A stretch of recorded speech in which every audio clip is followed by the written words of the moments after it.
Direct selling को आप कह रहे हो कि आर्थिक सशक्तिकरण का जरिया है, लेकिन हम जब पढ़ रहे थे तो एफटीसी के आंकड़े कह रहे थे कि इसमें 90% लोग ऐसे होते हैं जो नुकसान में होते हैं। बड़े लिमिटेड लोग हैं, जो ऊपर वाला आदमी है वो तो पैसा कमा रहा है, जिसमें आप एग्जाम्पल दे रहे हो, बट जो नीचे आता जा रहा है वो केवल सपनों में जी रहा है और उसके सपने टूट जा रहे हैं। ये बिल्कुल 100% सर गलत बात है। मुझे नहीं पता ये आंकड़े कहाँ से निकालते हैं, इनको कौन निकालता है। सर नुकसान का मतलब होता है लॉस ऑफ माई मनी। नुकसान हो ही नहीं सकता। अगर मेरा पैसा का लॉस नहीं है तो मेरा नुकसान कैसा है। मैंने कहा यहाँ पर हम किसी को भी अपॉर्चुनिटी देते हैं कि सबसे पहले आप उत्पाद खरीदिए और इसका ये एमआरपी है, ये डीपी है, उसको पहले दिखाते हैं कि इसका ये प्राइस है। ऐसे भी नहीं कि उससे प्राइस छुपाते हैं या प्रोडक्ट छुपाते हैं।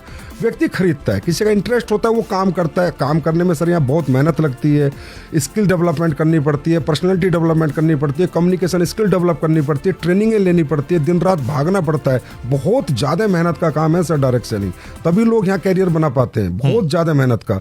तो जो लोग नहीं बना पाते, वो जो उस लेवल की ट्रेनिंग नहीं लेते हैं, उतनी मेहनत नहीं कर पाते हैं, तो वो उत्पाद खरीद के रह जाते हैं। लेकिन लॉस तो उनका नहीं हुआ सर। लॉस तो जब किसी के मनी लॉस हो, किसी के पैसे का लॉस हो, तो मैं मानता हूँ कि हाँ इंडस्ट्री ने लॉस दिया। सर आपने मुझे जो 1 रुपया भी दिया उसका भी मैंने आपको प्रोडक्ट दिया है। और यहाँ पर अगर आपने नेटवर्क बनाया और आपको पहली इनकम आई, वो आपका प्रॉफिट है। ये दुनिया की इकलौती इंडस्ट्री है सर जो फ्रॉम द फर्स्ट डे आपको प्रॉफिट देती है।